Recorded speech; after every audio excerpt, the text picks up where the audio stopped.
आपके साथ हूं मैं खुशबू मनोरमा मिश्रा और आप देख रहे हैं इंडिया न्यूज। नक्सल मुक्त भारत एक ऐसा सपना है जो देश के विकास के लिए बहुत जरूरी है, या इस सोच के पीछे कोई और उद्देश्य है? दंतेवाड़ा, झीरम घाटी जैसे नक्सली हमलों का दंश झेल चुका है। हिंदुस्तान क्यों नक्सलियों को पलने और बढ़ने का मौका देता रहा है? क्या थी वो सोच और साजिशें जिसने इस समस्या को कुछ जिलों से बढ़ाकर लगभग पूरे देश की समस्या बना दिया? क्या कांग्रेस की नक्सलवाद पर दोहरी राजनीति इस समस्या की बड़ी वजह बना? कैसे कांग्रेस ने इस मूक समर्थन इसे दिया और कैसे लेफ्ट विचारधारा इसके लिए संजीवनी का काम करती रही, ये अपने आप में बड़ा सवाल है। पहले ये सब कुछ आपको समझाते हैं एक रिपोर्ट के जरिए, फिर करेंगे चर्चा की शुरुआत।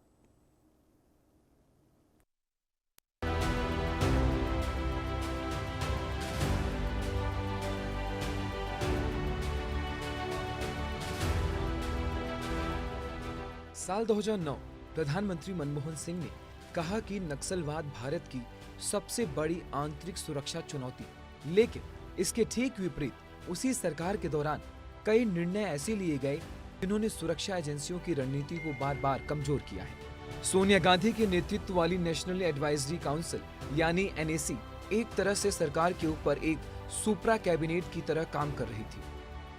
सोनिया गांधी की अगुवाई वाला NAC एक समांतर शक्ति केंद्र की तरह काम करता था। NAC ने बार बार PMO और गृह मंत्रालय की सुरक्षा रणनीतियों को ओवर रूल किया है। NAC का दावा नक्सलवाद सामाजिक और आर्थिक समस्या है, जबकि सरकार इसे सशक्त विद्रोही मानती थी। 2010 की पहली बैठक में सरकार की एंटी नक्सल कार्रवाई की तीखी आलोचना। देश विरोधी माने जाने वाले विनायक सेन को योजना आयोग में नियुक्त कराया। सलवा जुडूम और सुरक्षा ऑपरेशंस के बड़े आलोचक अरुणा राय हर्ष मंदर जैसे कुछ जगह हर्ष मंदर के NGO से जुड़े लोगों का माओवादियों से कनेक्शन सामने आया। 2010 में तो तब हद हो गई जब 76 CRPF जवानों की शहादत के ठीक एक महीने बाद तत्कालीन गृह मंत्री P चिदंबरम ने माओवादियों से हाथ जोड़कर अपील की, हथियार रखो नहीं, बस 72 घंटे हिंसा रोक दो, हम बातचीत को तैयार हैं। दिलचस्प बात यह है कि 2013 में UPA सरकार ने खुद सुप्रीम कोर्ट से हलफनामा देकर कहा, शहरी इलाकों में सक्रिय माओवादियों समर्थक NGOs और तथाकथित मानवाधिकार समूह हथियारबंद कैडरों से अधिक खतरनाक है। लेकिन विडंबना ये कि आज इन्हीं चेहरों की राजनीतिक ढाल कांग्रेस बनती नजर आती है।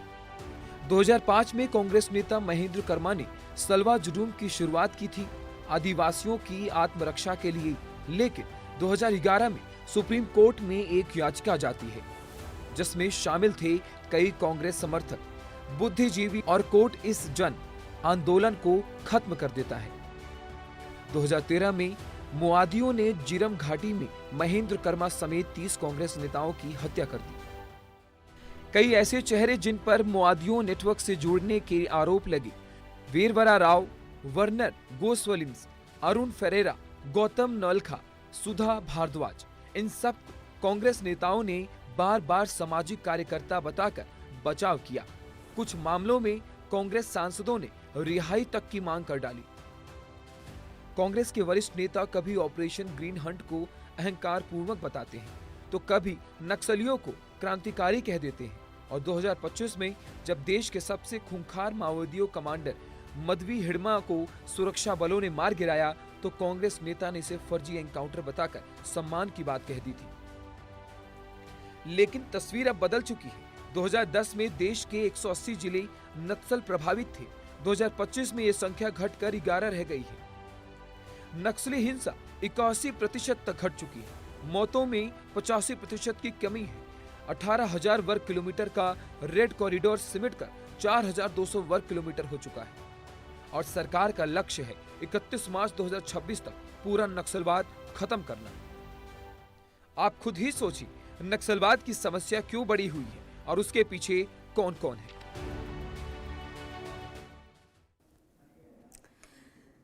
तो देखिए, अब ये जो पूरी रिपोर्ट थी इसके बाद समझ में आता है कि कहीं ना कहीं जो दोयम दर्जे का व्यवहार था वो देखा गया, और शायद यही वजह है कि नक्सलवाद इस हद तक बढ़ गया कि एक छोटी सी चीज को खत्म करने में इतना लंबा वक्त लग रहा है। बहरहाल देखिए, कुछ सर्वे है जो हमने किया है, वो सर्वे आपको समझना चाहिए, उस सर्वे के क्या जवाब आए हैं वो आपको देखना चाहिए, उसके बाद हम चर्चा की शुरुआत करेंगे। पहला सवाल था, कांग्रेस ने नक्सली सोच का समर्थन कर इस समस्या को बढ़ा दिया, आपकी राय इसमें क्या है? अब देखिए, हाँ है 62%, नहीं 11%, कह नहीं सकते 27%। वही अब देखिए, जो दूसरा सवाल है वो क्या है, जो दूसरा सर्वे में सवाल किया गया, 2026 तक नक्सल मुक्त भारत बहुत जरूरी है, आपकी राय क्या है इसमें?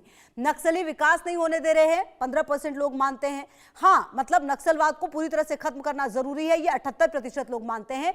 नहीं 6%, कह नहीं सकते 1%। तो ये दूसरा सर्वे था जो हमने किया। तीसरा जो सवाल है वो क्या था, जिस पर सर्वे किया गया, नक्सलियों की साजिश से देश कमजोर हो रहा है, मतलब जो वो साजिश कर रहे हैं उससे देश कमजोर हो रहा है, आपकी राय क्या है? देश के लिए खतरनाक है नक्सली, 16% मानते हैं। बी हाँ 71% मानते हैं, नहीं 13%, कह नहीं सकते 0%। तो नक्सलियों की साजिश से जो देश है वो कमजोर पड़ रहा है, ये ज्यादातर लोग मानते हैं। अर्बन नक्सलियों पर कार्रवाई और उनका चेहरा सामने आना बहुत जरूरी है, आपकी राय क्या है? अर्बन नक्सलवाद बड़ी समस्या है, 38% लोग मानते हैं चेहरा सामने आना चाहिए, 55% लोग मानते हैं कह नहीं सकते, 7% लोग मानते हैं। इसके अलावा देखिए, ये जो तमाम सवाल हैं, इसके अलावा एक और सवाल जो किया गया, नक्सलियों को आतंकी मानकर एनकाउंटर करना सही है, आपकी राय क्या है? एनकाउंटर होना चाहिए, होना ही चाहिए, 58% लोग कह रहे हैं। नक्सल खत्म होगा तभी विकास संभव है, 32% लोग कह रहे हैं एनकाउंटर गलत है, 10% लोग ये भी मानते हैं। तो बहरहाल देखिए, ये जो पूरी रिपोर्ट्स हैं इसके